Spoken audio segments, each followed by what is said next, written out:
Fala galera, beleza? André Okazaki aqui e o tema do vídeo de hoje é o que o teste de unidade não precisa testar. Quais são as partes do seu software que não precisam passar pelos testes de unidade? No vídeo anterior eu comentei que esse tema, esse assunto sobre o que testar e o que não testar é uma coisa um pouco complexa, um pouco difícil de explicar, é um tema bem extenso e que eu ia dividir isso em duas partes, né? Então a primeira parte foi sobre o que a gente precisa testar, qual é o intuito do seu teste, né? O que seu teste de unidade precisa testar no seu software, e agora a gente vai falar sobre o que não precisa testar. Para começar, então, por que esse tema é importante? Por que eu acho legal trazer isso para discutir aqui com você? Antes de mais nada, só para deixar claro que eu não vou falar sobre código intestável. A gente não vai falar aqui sobre aquele seu legado lazarento lá que tem um monte de acoplamento, métodos de 1.000, 5.000 linhas que você não consegue testar nunca. Não é sobre isso, não é que a gente vai dizer que esse código é intestável, que você não precisa testar. São sobre as partes do seu sistema que não precisam passar pelo teste. São coisas bem diferentes. Isso aí é tema para um outro vídeo, né? Segunda coisa é que mesmo os devs mais experientes, eles ficam perdidos com isso. Assim como a gente se perde sobre o que precisa ser testado, a gente também se perde um pouco na hora de entender o que não precisa testar.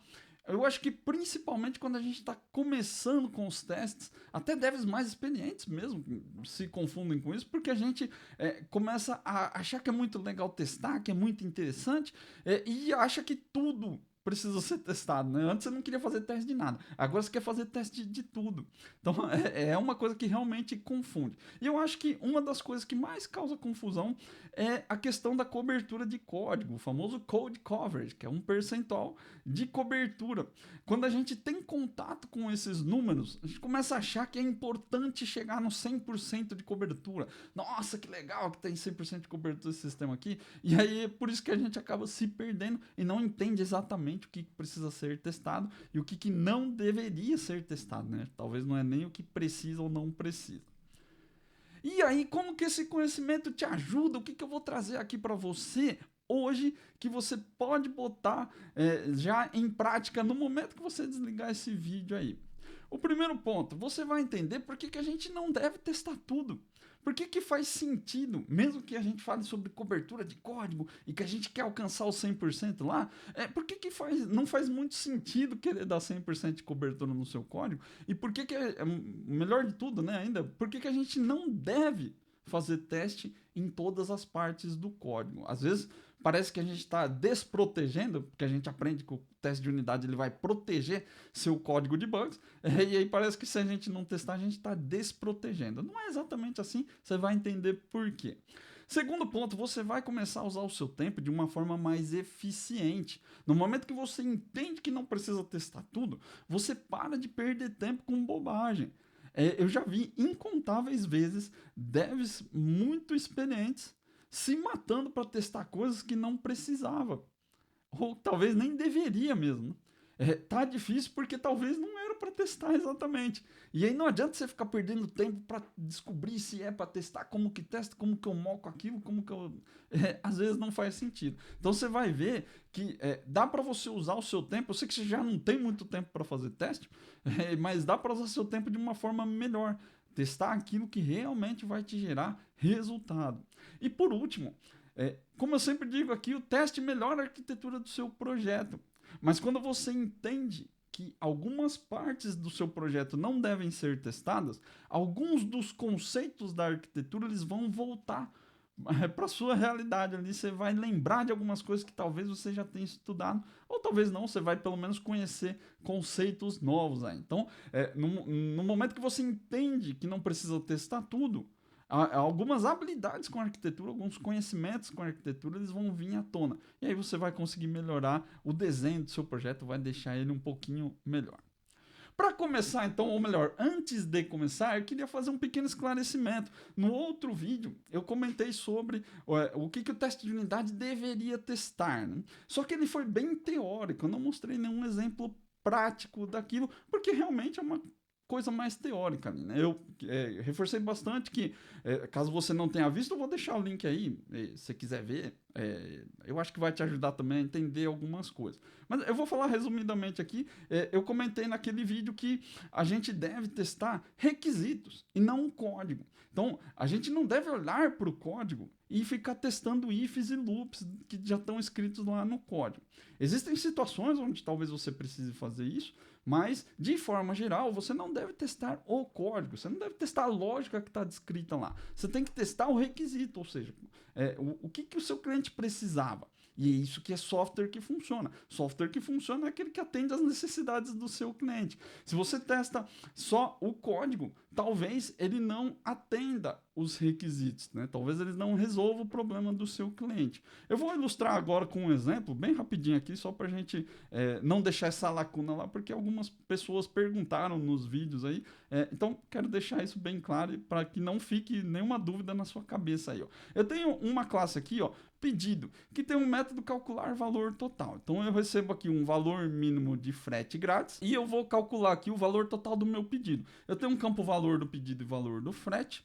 Então, o valor total é o valor do pedido mais o valor do frete. Veja aqui que ele atribui só o valor do pedido aqui, ou seja, eu estou removendo o valor do frete da conta, caso o valor do pedido ele seja maior ou igual ao valor mínimo para frete grátis, que é um parâmetro que eu recebo aqui, ou se o cliente for VIP. Então, o cliente tem um campo aqui, o cliente faz parte do pedido. Se ele tiver esse indicador VIP igual a true, significa que ele também pode receber frete grátis. Então, tem uma pequena regra aqui. Quando eu vou fazer um teste dessa classe aqui, olhando para o método que está escrito, segue aqui comigo que você vai entender. O primeiro teste que eu vou fazer aqui, ó, teste de código, né, pedido teste código teste, deveria calcular o valor total com frete. Ou seja, ele precisa entrar nessa linha aqui, passar direto, né? E vai retornar aqui o valor total, porque ele não vai entrar nessa regra de baixo. Então, é isso que o meu teste precisa fazer.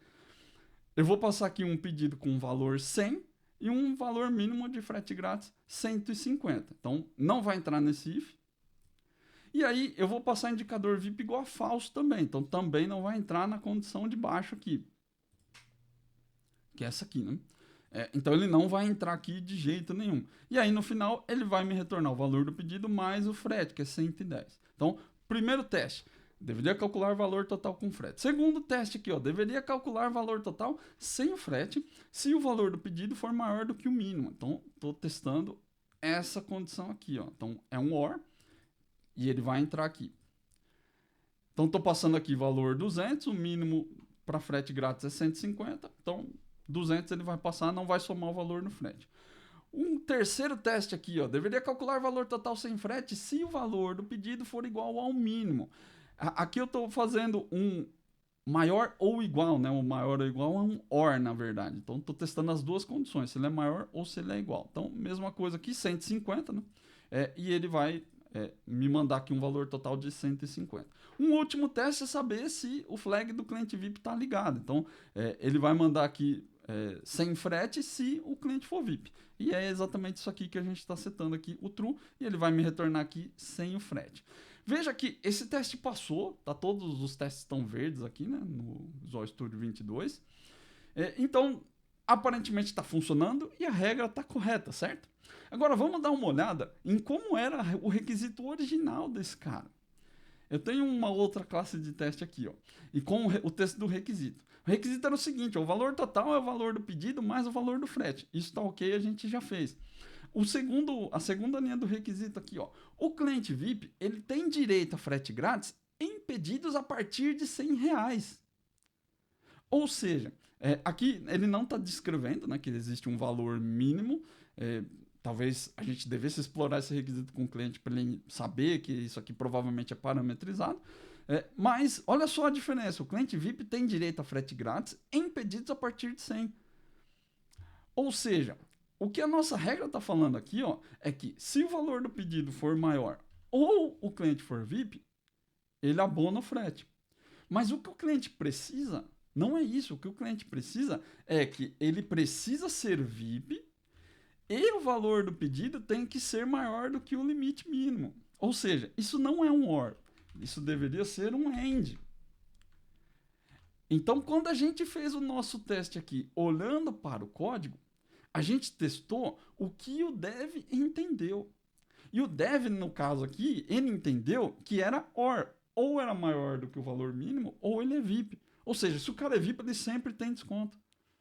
E não é isso que o seu cliente pediu. E aí, inclusive, se eu rodar o teste de novo aqui, ó, o teste vai quebrar. Porque agora eu alterei para end e as outras condições aqui do teste, elas não vão ser atendidas. E ele quebrou. Tá vendo? Ele quebrou porque o código estava errado.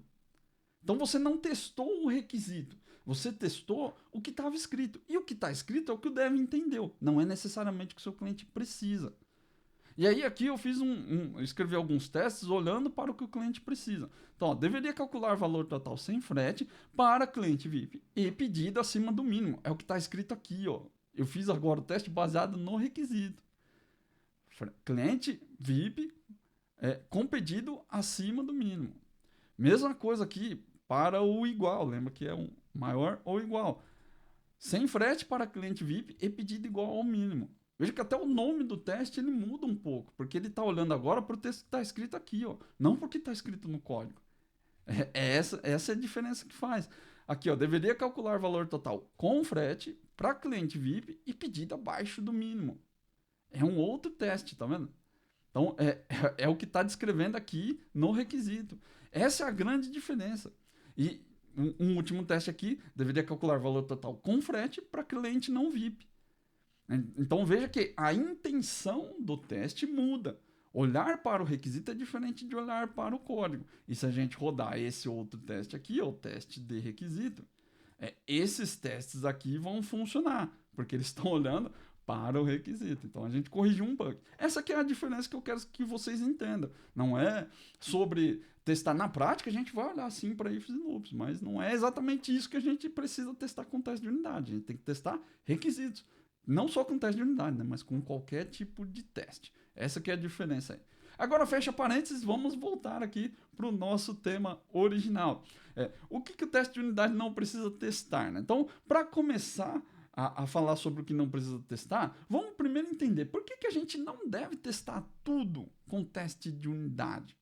Por que eu não deveria olhar para todo o código e tentar buscar 100% de cobertura? Não parece mais correto estar perto de 100%?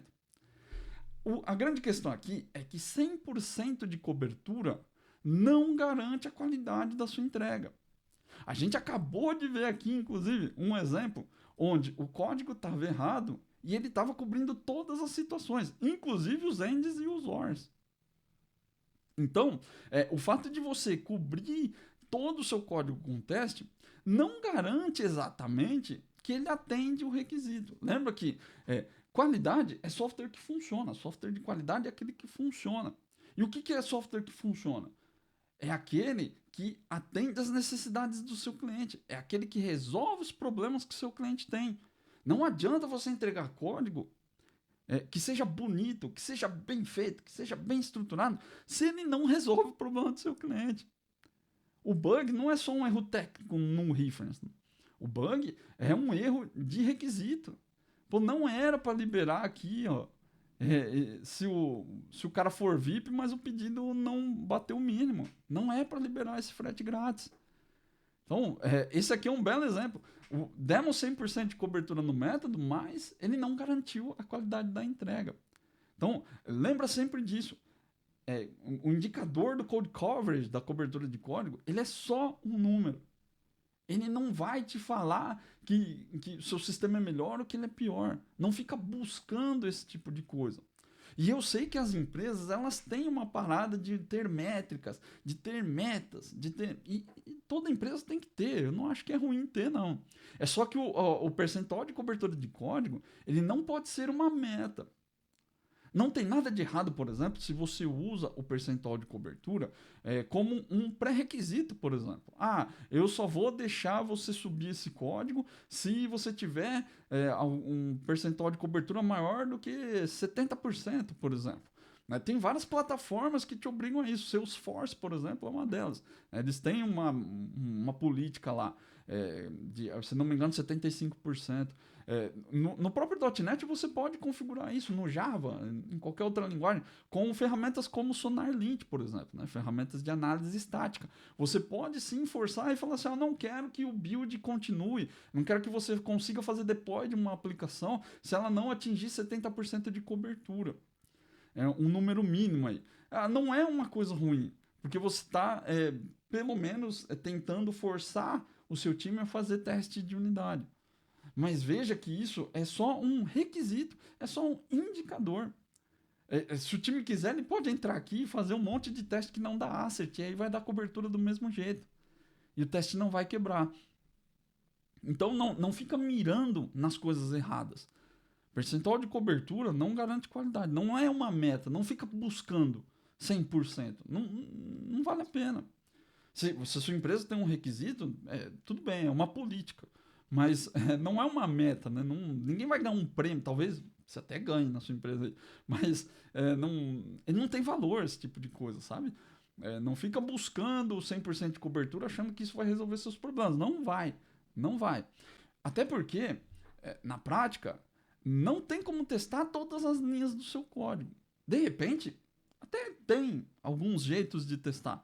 Mas, além de não ser prático, porque dá muito trabalho de fazer para algumas coisas ali, não gera resultado. Não vai adiantar seu lado, né? Não vai resolver o seu problema com qualidade. Não vai fazer você entregar um software melhor. Então, não fica buscando 100% de cobertura, até porque não vai dar para testar tudo que você imagina, nem tudo que talvez você gostaria de testar. Né? O que a gente não deve testar, então, dentro do nosso código? A primeira coisa são a parte do seu código que impede execuções automatizadas. Não é que o código impede, né? Se você quiser testar esse tipo de código, você não vai conseguir, você vai impedir execução automatizada. Então, o primeiro deles é acesso à rede. Quando você faz acesso a banco, se você vai no banco de dados, código que conecta ao banco, né? Via rede, daí a gente vai usar algum protocolo de rede para conectar lá. Se você vai fazer conexões com APIs, chamadas de APIs. Eu vou usar HTTP e vou chamar um outro endereço do DNS interno da minha rede aqui, ou talvez uma API externa, sei lá. Se você tem serviços, sejam eles uma fila, seja ele um serviço WCF, no C Sharp, no .NET, ou talvez se for um serviço de RPC, por exemplo, mesma coisa. Qualquer coisa que você precise de comunicação de rede para acessar, você não deveria testar. Acesso a disco é a mesma coisa. Então, se eu tiver que buscar um arquivo físico dentro do meu servidor, ali, por algum motivo específico, eu preciso ler alguma coisa de um arquivo. Se eu preciso testar configuração, né? Preciso carregar um arquivo de configuração e fazer uma leitura nele, passar parâmetros para a minha aplicação. Acesso a disco também não deve não deve passar pelo teste de unidade. Por que isso é um impeditivo? Né? Por que não deixa a sua execução automatizada acontecer? Porque nem sempre, dentro da sua execução automatizada, você vai ter acessos a recursos de rede ou a recursos do disco. Geralmente essas ferramentas elas são limitadas, você não pode fazer acessos lá. Isso também prejudica de outras formas. Se, por exemplo, você está trabalhando em equipe, eu sempre digo que trabalhar em equipe é bem diferente. Quando você programa profissionalmente, você trabalha com programação, dificilmente você vai trabalhar sozinho ou sozinha aí. Se você está aprendendo, se está fazendo um curso, é só você com você mesmo. Então você pode fazer as coisas do jeito que você quiser, porque você vai rodar na sua máquina. Quando você trabalha em equipe, tem um monte de problemas para resolver. Você vai jogar isso aqui num repositório, num GitHub da vida, por exemplo. Se outra pessoa baixar esse projeto, tentar rodar na máquina dela, rodar com os testes lá, se o seu teste está fazendo um acesso à rede, pode ser que a pessoa não tenha acesso nessa rede, pode ser que o caminho do disco dela é diferente do seu. Tem um monte de outras coisas. Então, o seu teste de unidade, ele precisa ser sempre determinístico. Se você baixar o seu código e mandar executar, ele precisa executar sem erros. Essa é uma grande característica do teste de unidade. Então, é diferente, por exemplo, do teste funcional, onde você precisa de ambiente, você precisa de um monte de coisa. Teste de unidade, não. Você baixa na sua máquina, executa e ele roda. Se você baixar na máquina do seu coleguinha do lado ali, tem que acontecer a mesma coisa. Se você baixar esse código num servidor, É a mesma coisa, ele tem que executar sem problemas. Isso é uma característica importante. Se você furar, você vai gerar problemas de execução. Seu teste não pode ficar dando erro dependendo do lugar onde você roda. Baixou na máquina, ele executa. Isso é bem importante. Vamos ver uns exemplos aqui, só para você se ligar e entender direito como que essa coisa funciona aí. Eu tenho aqui uma classe que é um Command Handler, é uma classe de fluxo de negócio que faz o cálculo do pedido. Então ele vai chamar aquele método que a gente viu lá, que faz o cálculo do frete e tal. É aquele cara lá. Só que agora ele está encaixado dentro do contexto da aplicação. Então eu vou pegar aqui, eu recebo uma conexão com o MongoDB, que é o meu banco de dados. E aí eu vou fazer aqui algumas coisas. Né? Primeiro, eu preciso recuperar, lembra lá como era o cálculo do pedido, né? Que eu tenho o valor mínimo do frete grátis aqui. Então, é a primeira coisa que ele faz. Ele recebe o número do pedido aqui no nosso comando.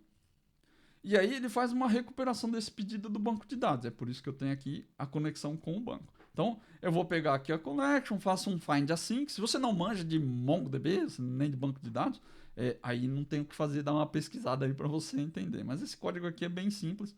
É muito fácil de achar ele em qualquer lugar que você pesquisar. Então, ele vai fazer um find aqui pelo número do pedido e vai obter aqui o primeiro pedido da lista, com first order full async aqui. Ó.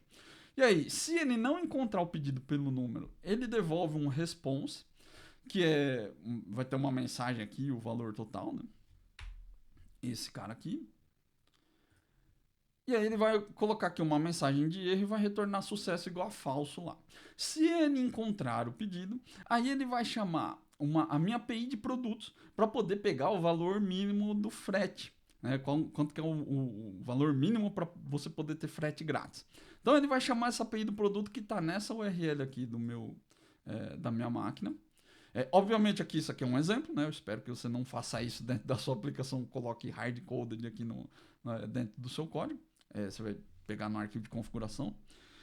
E aí ele faz a chamada aqui com o HTTP client, né? Ele vai dar aqui um get from JSON async.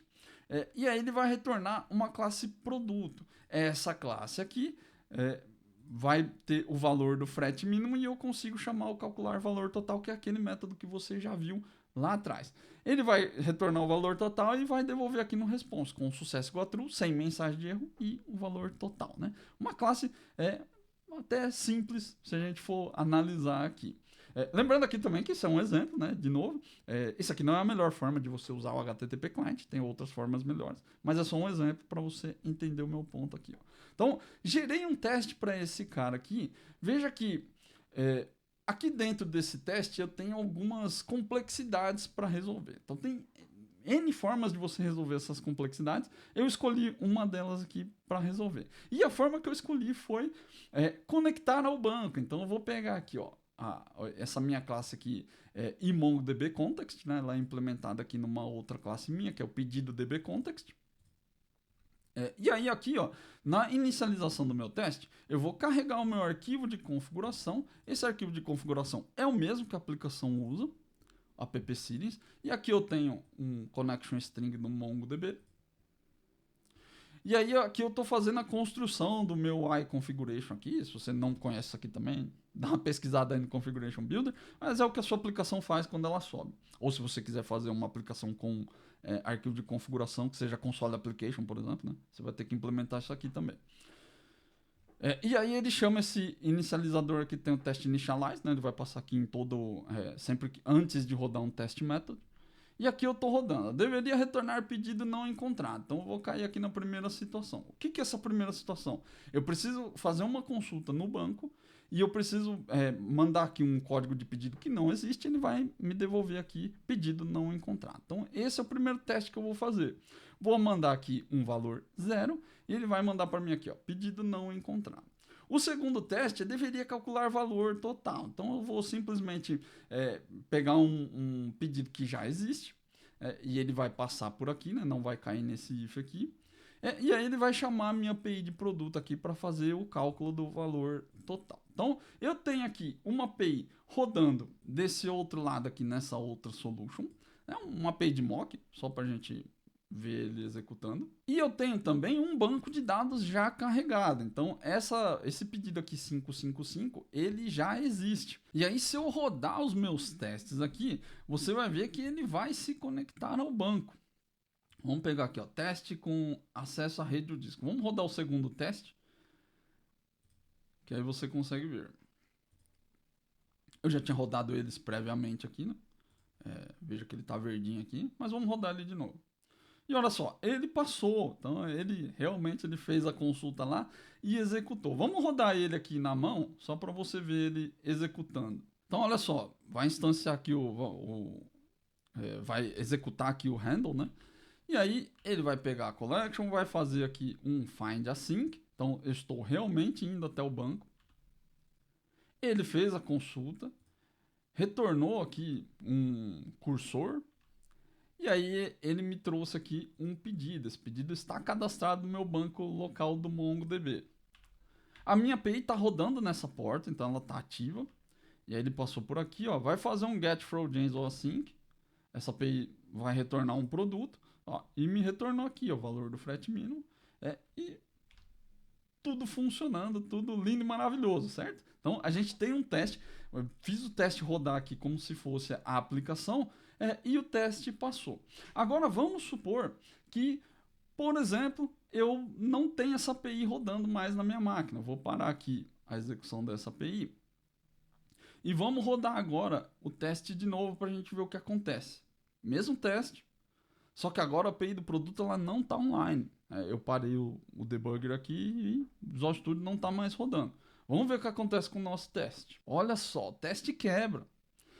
E aí, se você ver aqui, ó, nenhuma conexão pode ser feita porque a máquina de destinos recusou ativamente, que ficou em português, né? Às vezes é meio esquisito. Mas, ó, localhost 5149 não estava ativo.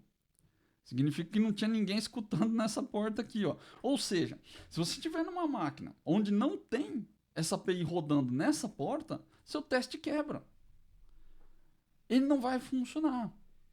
Então, não adianta você fazer um monte de teste que testa suas conexões HTTP, que testa suas conexões de banco de dados, porque vai dar pau. Se você não tiver acesso ao banco de dados, por exemplo, também vai dar erro. Aqui, ainda dá um desconto se você fizer esse tipo de teste na sua aplicação, provavelmente ele vai funcionar. Porque eu estou carregando aqui o arquivo de configuração da própria aplicação e ele vem parar no meu diretório de compilação do projeto de testes. Mas em vias normais, se por exemplo você tiver que carregar um arquivo do C2 pontos, ou sei lá, na sua máquina ele está no E2 pontos, não no C2 pontos. Na máquina sei lá, no servidor não tem o E2 pontos. Na máquina do coleguinha do lado também não tem o E2 pontos, lá é D2 pontos. E o arquivo mudou de lugar. Então para eu poder rodar esse teste eu preciso baixar o fonte, fazer uma alteração no teste e botar ele para rodar. O teste de unidade não pode ter esse tipo de configuração. Você precisa que ele seja baixado em algum lugar e execute, independentemente do que tem no servidor. É claro que algumas dependências a gente vai ter. Então, por exemplo, precisa ter .NET. Se não tiver o .NET lá, não vai rodar. Mas as próprias dependências da sua aplicação são resolvidas pelo Nugget. Ou Nuget aqui, não sei exatamente como pronunciar. Mas ele vai resolver, o gerenciador de pacotes. Então ele vai baixar e vai resolver as dependências para você. Exatamente por isso, porque eu só preciso que ele resolva essas dependências para mim. Mas não posso ter acesso à rede, não posso ter acesso ao disco. Em nenhum dos seus testes de unidade. Essa é uma coisa muito importante e que tem muito dev que não entende exatamente por que isso não pode ser testado. É por isso, você tem que baixar e executar. Se eu tiver que fazer algum ajuste, se eu tiver que levantar um serviço, aí não é mais teste de unidade. Aí é um outro tipo de teste que está fazendo lá. Então, esses são os códigos que impedem execuções automatizadas ou execuções livres em outras máquinas que não sejam a sua que fez os testes lá. Agora, tem outros testes que realmente não precisam, tem outros códigos, né, que realmente não precisam ser testados com o teste de unidade. Às vezes não precisa porque não tem exatamente como, ou às vezes não precisa porque realmente não tem necessidade. Então, o primeiro item dessa lista aí, ó, código de apresentação. Isso às vezes é um pouco controverso e muitos devs não entendem exatamente o que significa, mas vamos separar em partes aqui. O que a gente chama de código de apresentação? Para nós, desenvolvedores do .NET, são controllers, se você estiver fazendo uma API, se você estiver fazendo um projeto ASP.NET MVC com views, né, com MVC completo ali, talvez você precise testar as controllers, mas é controverso, também acho que depende de como você estrutura a sua solution, mas views não tem como testar. Dentro do .NET não dá para eu pegar um resultado de uma view e ficar fazendo assert nela. Vai exigir um processamento, vai exigir algumas coisas. Então, dá para testar as views? Até dá. Dependendo de como você estrutura sua view, tem como sim. O problema é que não tem custo-benefício bom isso. Né? Não faz muito sentido. A view serve para fazer apresentações. Então eu quero ver um layout na tela. Se você tiver que fazer um teste de unidade disso, você vai testar no máximo o HTML que foi gerado. Então, o HTML que foi gerado garante que exibe aquele P ou aquele div na tela de um certo jeito? Não garante, só garante que vai gerar o HTML. São coisas diferentes. Então, o custo-benefício de você fazer um teste numa view é muito baixo, muito baixo. Então, toma só um cuidado com isso. Eu sei que às vezes a gente quer testar view porque, sei lá, você mexe com Angular, você mexe com React, mas são sistemas diferentes, né? São sistemas de front-end. E aí eles têm mecanismos para fazer esse teste. Ainda assim, você não costuma testar view, você costuma testar as controllers. É diferente também. Então, toma cuidado com isso aí. Webforms também entra nessa categoria. A gente é acostumado, principalmente quem veio do VBzão lá, a galera colocava muita coisa nos webforms. Ele fazia coisas demais. Então, geralmente, não vale muito a pena você querer testar o webform também. Razor Pages são opções ao MVC, é muito parecido, com uma dinâmica um pouco diferente ali, mas também cai no mesmo esquema. Talvez tenha algum jeito de fazer teste de unidade neles, mas o custo-benefício é baixo. Você vai ter que entender como faz. E aí, lembra que eu falei sobre investir seu tempo no que vale a pena? Na maioria das vezes você vai ver que não vale a pena testar a parte de apresentação do seu sistema. Então, toma um cuidado com isso. Eu tenho uma controller aqui só para você entender o que eu estou falando sobre testar, né? Quando você faz uma API, as suas controllers, elas não devem ter código. Então, a sua controller é só um jeito de rotear um request e colocar ele para dentro da sua aplicação. Essa é a função da controller. No máximo, ela faz uma tradução ali para mensagem HTTP. Que esse OK aqui, por exemplo, not found, né, são métodos do ASP.NET MVC. Agora, ele não deve ter uma lógica grande aqui. Ele tem uma responsabilidade diferente. Não é para ter lógica, é para fazer roteamento. É para pegar a requisição de um lado e mandar para dentro do seu sistema. Deixa a lógica de trabalho para quem deve executar a lógica, que são suas classes de fluxo, geralmente, né? Suas services, seus use cases, seus command handlers. Deixa eles tratarem seu código. Então, normalmente, uma controller que eu, pelo menos, considero bem feita, ela tem um formato muito parecido com esse aqui, ó. Praticamente não tem código. Ele pega um request, monta um command e dá um send. E depois ele só pega o resultado e manda de volta pro chamador. Simples assim. Mas ele tem funcionalidades de roteamento. Se eu quiser alterar a rota aqui, ó, vem aqui e faço as alterações. Ou aqui, sei lá. Então, ele tem funcionalidades restritas. Dentro de uma solution ASP.NET MVC, a controller também não deveria fazer muita coisa. Se você está jogando muita coisa aqui na controller, toma cuidado. Controllers são classes difíceis de testar. Porque às vezes elas não entregam exatamente aquilo que você acha que elas estão entregando. Por exemplo, esse resultado aqui, ó, o iActionResult. Esse cara aqui não é simples de testar. Você precisa fazer conversões, você precisa pegar o resultado que ele gerou, às vezes, dependendo de como você manda, ele tá vendo que esse cara aqui, ó, ele devolve um OK, Object Result. Então você vai ter que fazer um parse aqui para poder pegar esse objeto que ele está mandando aqui dentro. É diferente, então tem algumas complexidades. E aí não vale a pena. Tem gente que vem aqui e fala, então é só transformar em JSON. E aí eu pego o resultado aqui. Não, cara, não faz isso. Não faz seu teste testar strings. Strings complexas, né? HTML, JSON, XML inteiros. Não pode, isso vai te dar problema. Porque, sei lá, de repente muda o formatador e aí começa a aparecer espaço em branco num lugar, seu teste vai quebrar só porque mudou o formatador. Então, toma cuidado com isso que realmente não vale a pena. A apresentação é uma coisa que eu, particularmente, eu nunca testo. nos meus projetos, passa reto. Mas eles têm que ter pouco código. Se você colocar lógica aqui, você vai ter problemas. Então, toma cuidado com isso daí. Outra coisa que a gente não deve testar, né? Métodos get, métodos set e construtores. Esse tipo de código, ele é muito próximo do que o .NET já entrega pronto para você. Então, eu não preciso verificar aqui, ó, se o número do pedido, quando eu assinalo aqui, defino ele como 1, 2, 3, eu não preciso checar se ele retornou como 1, 2, 3 de verdade. Então, não vou ficar testando o getSet. Ah, André, mas meu método getSet lá, ele é um método mesmo. Tem um método que executa uma lógica lá. Não faça isso. Na própria documentação da Microsoft, eles recomendam não fazer. Evita colocar lógica dentro de get e de set. São coisas para atribuição. Coloca a sua lógica dentro dos comportamentos, dentro dos métodos. Coloca as coisas certas nos lugares certos. Se você começa a colocar muito código em get set, você vai ver que você vai ter grandes problemas de manutenção. Às vezes você atribui valor num campo e dá erro. E aí você fala, pô, mas como assim deu erro, né? O que tem para dar erro aqui? E aí quando você vai ver, porque tem um monte de lógica lá. Não complica as coisas. Né? Se você quer fazer uma lógica para atribuir esse valor, cria um método. Né? E aí esse método é definir valor do número do pedido. E fica mais claro para quem vê. Evita problemas. Então, testar getSet é inútil, não serve para nada. Construtores.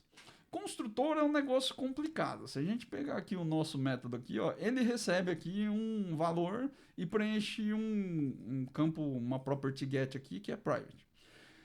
Na maioria das vezes, seus construtores, eles deveriam ser assim. Tem muita gente que gosta de colocar lógica dentro dos construtores. Eu também não recomendo que você faça. O momento de construir o objeto é simplesmente pegar valores que você manda para o construtor e define dentro da sua classe. Se você, dentro do construtor, você começa a criar uma lógica muito complexa, você também vai ter problemas. Em algum momento, só da pessoa dar new no seu projeto vai dar pau. E aí as coisas começam a ficar difíceis. Se você quiser colocar uma lógica de construção na sua classe, cria uma factory. Usa um outro design pattern. Né? Mas não usa o construtor. O construtor vai te enrolar. Então, é a mesma coisa do getSet. getSet e construtor são lugares para você só colocar atribuição. Pega de um lugar, seta em outro. Simples assim. Não faz coisas complicadas nesses caras aí. Você vai ver que parece bom, parece que é correto, porque eu dou um new e aí eu construo o objeto certo, vou validar aqui para ver se os campos estão preenchidos. Não é ruim você fazer proteções aqui de nulo, mas às vezes é um pouco desnecessário também. Então, toma um pouco de cuidado. Evita a complexidade, deixa essas coisas simples. Coloca a sua complexidade nos comportamentos, dentro dos métodos. Você vai ver que sua vida fica muito mais fácil desse jeito. Então, se eles forem simples demais, não tem por que você testar. Eu, particularmente, nunca testo. Outra coisa que você não deve testar, e isso aqui realmente você não deve testar, código de setup. Eu já vi gente tentando testar a classe Program CS. Esse cara aqui, ó. Antigamente tinha a classe Startup, né, que a gente usava, que agora no .NET, a partir do 5, se não me engano, não tem mais a classe Startup. Mas eu já vi gente tentando testar essa classe aqui, ó. É que agora não tem nem mais a classe, né? Antigamente tinha uma class programming com o método main, que ele starta lá. Dá até para gerar ele, hoje ainda funciona.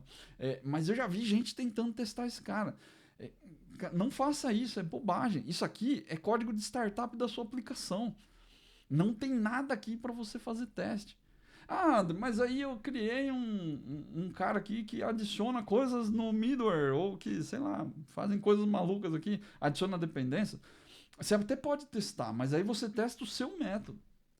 Você não precisa ver se o startup vai passar aqui. O .NET garante isso para você. Não fica testando coisa que não tem. Isso aqui é zero necessidade de testar. Mas aqui ó, tem um if, ó. If is development. Será que eu não tenho que testar isso aqui? Não, cara, você não tem que testar. E o teste não vai te ajudar. Se você colocar um if aqui, porque, mas sei lá, tá usando Swagger em produção, não quero que ele use Swagger em produção. Faz de outro jeito. Tira o código daqui, se você quiser, e joga ele para uma outra classe. Aí você testa nessa outra classe. Mas não faz o teste direto aqui na classe, no Program CS, nem no Startup CS. Código de inicialização não é para ser testado. Você vai ficar um dia tentando testar, não vai te trazer benefício nenhum. Última coisa aqui, ó, código de terceiros. Já falei sobre isso em outro vídeo. Vou até deixar esse vídeo linkado aqui, caso você não tenha visto. O que é um código de terceiro? Eu não preciso testar, por exemplo, se a minha classe de conexão com o MongoDB aqui, ó, se esse get database funciona. Eu não preciso testar se aquele find async que a gente tem lá, se ele funciona da forma correta. Cadê aqui? Esse cara aqui, ó. Esse find async, que é um método do driver do Mongo, se ele funciona, não tem necessidade de testar isso. Mas aí eu tenho uma query aqui, ó, porque eu estou fazendo isso, você não tem que testar essa query aqui. É relativo também, tem outro jeito de fazer esse tipo de teste. Mas o find async, você não vai testar. Você não vai testar o get collection, você não vai testar o first order default. Você não vai testar também se o, sei lá, o int.parse funciona, se o string.isNewOrEmpty funciona. Isso não é testável. Isso aí tem um projeto lá, o projeto do driver do Mongo, o projeto do .NET. Eles têm teste de unidade para esses caras. Então você não precisa se preocupar com isso. O que você tem que testar é como você utiliza eles. Eu sei que o find async ele retorna nulo se ele não achar. Então, será que eu não tenho que testar aqui se ele retornou nulo? Talvez você tenha que testar se ele retornou nulo. Mas não o find async em si. Códigos de terceiro, isso vale para tudo que você usa no Nugget, por exemplo, tudo que você baixa de terceiros. Às vezes, dependendo, mesmo dentro da própria empresa, se você tem um componente interno que você usa, você não precisa testar esse cara. Você nem deve, inclusive. Não é nem que você não precisa. Você não deve testar. Ele não deve ser o alvo do seu teste. Você pode consumir ele nos seus testes, não tem problema, mas você vai testar a situação que ele gera no seu código. O cenário possível, o desvio dentro daquele requisito que você precisava lá, que esse cara faz. Como, por exemplo, o first order default async aqui, ele retornar nulo. Então, se retornou nulo aqui, eu estou fazendo um tratamento. Mas eu não quero saber se isso aqui vai retornar o primeiro ou não. Ele vai retornar o primeiro. Eu tenho que acreditar nisso. Se eu não acreditar, melhor não usar a classe. Então, código de terceiros não é testável. Então, muito importante você entender isso. Agora, um último ponto para colocar aqui. André, mas e se eu precisar testar? Porque, por exemplo, nesse caso aqui que você fez, a minha classe ela conecta no banco. E eu preciso testar essa lógica aqui. Eu preciso testar esse cara também. Porque eu tenho que chamar o calcular valor total. Então, como é que eu vou testar nesses casos aqui? Eu preciso testar. Como eu faço? A verdade é que você não precisa testar esses caras. Não é que você não precisa testar a sua classe de fluxo de negócio. É que do jeito que você está fazendo, talvez você seja obrigado a fazer esse teste. Mas aqui é muito importante você entender, e é por isso que eu gosto sempre de reforçar esse ponto, que o teste de unidade, ele traz os outros conhecimentos, ele é uma cola para os outros conhecimentos. Ele vai juntando as peças ali para que você já estudou, que você já viu. Aqui são conceitos de arquitetura. Você precisa separar as responsabilidades da forma correta dentro do seu código. Lembra do SOLID, o S, princípio de responsabilidade única, Single Responsibility Principle. Ele é importante, falo dele toda hora aqui, porque para mim ele é um dos mais importantes, principalmente do ponto de vista do teste de unidade. Então, se você não separa direito a responsabilidade do código, vai dar ruim. Você vai ser obrigado a fazer um monte de coisa. Lembra da controller? A controller não faz nada porque eu separei a responsabilidade dela. Eu não deixo ela executar lógica de negócio. Ela faz roteamento. Ela pega o request e manda para dentro do sistema. Ela pega a resposta do sistema e manda para fora. É isso que ela faz. Por isso que eu não preciso testar. Se eu colocar um monte de lógica na controller aqui, eu vou ser obrigado a fazer teste nela. Aí não tem jeito. Então, a questão aqui não é que você não precisa testar o seu código que está junto com a tecnologia de faz new HTTP client ou faz... Não é isso. É que você está separando as coisas do jeito errado. Ou melhor, não está separando. Você está fazendo tudo no mesmo lugar. Aí não tem como testar. Então, o que você tem que... imaginar aqui quando você está programando, quando você está criando seu código. Tudo que é tecnologia, todos esses pontos aqui que eu falei que você não precisa testar, você precisa isolar. Manda eles para longe da sua lógica de negócio. Manda ele para longe da sua domain, manda ele para longe da sua service, os seus use cases, seus command handlers, seus fluxos de negócio. Manda para longe. Se você isolar essas coisas, você não vai precisar testar elas. Você concentra seu teste ali onde está o fluxo de negócio. É ali que precisa, porque lá você vai ter muita alteração. É muito mais importante você investir seu tempo testando lógica de negócio do que testando o acesso ao disco, acesso à rede, se o seu comando HTTP funciona. Uma vez que isso aqui funciona e está estabelecido, você não vai alterar mais. Pode ter certeza, você vai mexer isso aqui uma vez ou outra, talvez se mudar o endpoint, talvez se precisar adicionar algum parâmetro novo. Se não, você não altera. Você não altera. O fluxo de negócio é alterado a todo momento. Então você precisa isolar a tecnologia, essas coisas que eu falei que não precisa testar, né? Você precisa tirar de perto dos seus fluxos. No nosso caso aqui, eu criei aqui uma outra classe, igual aquela outra lá que a gente viu, né? Só que sem os acoplamentos aqui, né?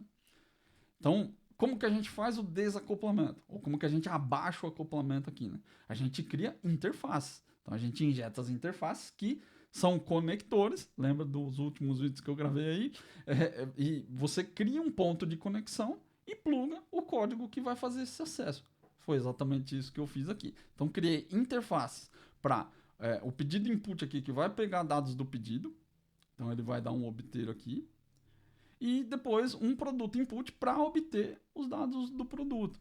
E aí, quem implementa essa interface são as minhas classes de infraestrutura. Então, por exemplo, aqui o meu pedido repository que implementa aqui e pedido input. Então, eu sei que esse dado do pedido vai vir de algum lugar. Alguém vai ser plugado aqui na minha interface para poder fornecer o dado do pedido. Quem que é? Nesse caso aqui, o pedido repository. Ele vai me retornar esse cara. Então, ele faz todo o trabalho de conexão aqui, ó. Ele conecta na base de dados, ele vai lá na collection, ele executa o first order default async, o find async. Ele está fazendo todo esse tratamento. Então, eu não preciso me preocupar. Eu sei que ele vai lá no banco.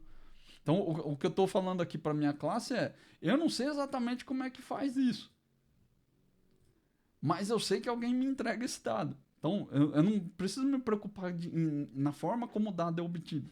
Eu só preciso do dado. A única coisa que eu preciso aqui é de um pedido. E é isso que a gente está fazendo aqui.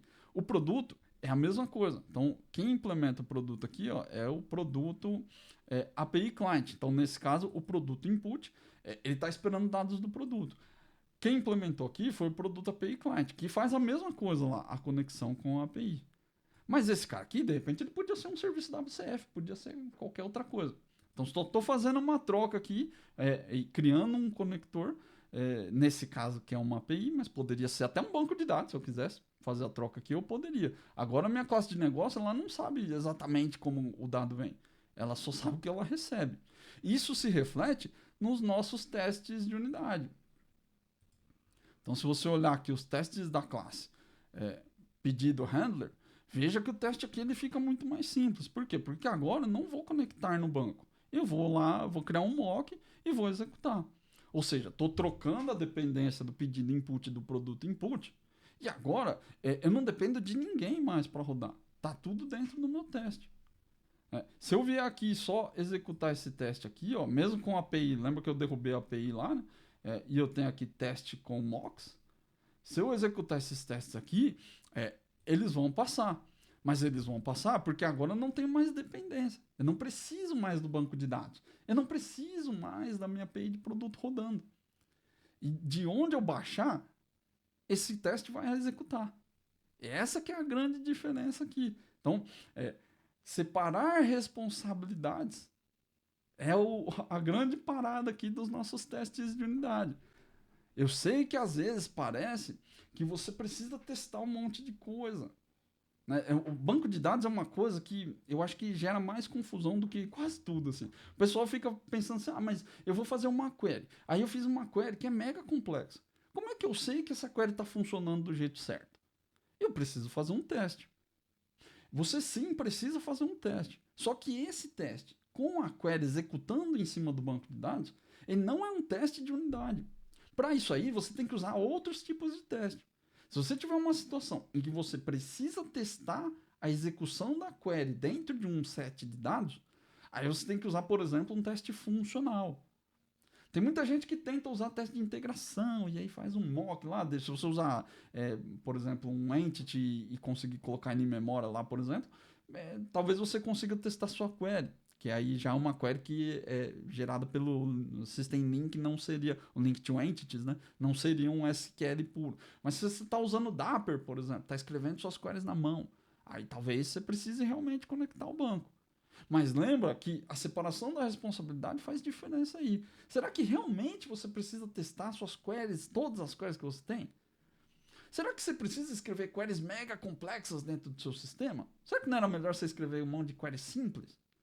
Que respondem mais rápido, que talvez... Às vezes é mais rápido, às vezes não é. Então, não estou dizendo que você não pode fazer join, que você não pode usar comandos malucos do SQL.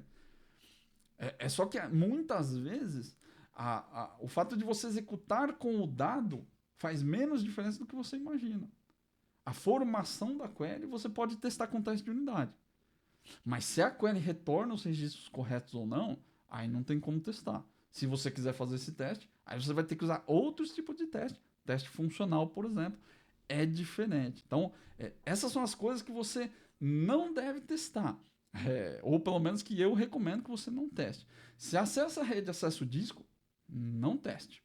Se é código de apresentação, get set construtor, setup ou código de terceiro, não precisa testar. Tira isso aqui da sua linha de preocupação, porque em vez de ficar perdendo tempo tentando fazer teste em cima disso, vai testar o que interessa lá, que você vai ganhar muito mais com isso. Então, para concluir aqui, é importante entender que cada tipo de teste serve para testar coisas diferentes. Então, eu não estou dizendo que você não deve testar suas queries, né? Não é isso. É só que, se você tiver que testar e acha que tem uma grande necessidade, não é teste de unidade que você vai usar. O teste de unidade, ele não pode ir no disco, não pode ir na rede. Senão, você não vai conseguir executar ele de forma automatizada. E aí quebra uma característica do teste. Para isso, você usa outros tipos de teste. Não confunde as coisas, né? Não acha que o teste de unidade vai resolver todos os seus problemas. É diferente. Então, e outra coisa importante, lembra lá, foco em qualidade. A cobertura não vai te garantir qualidade de nada.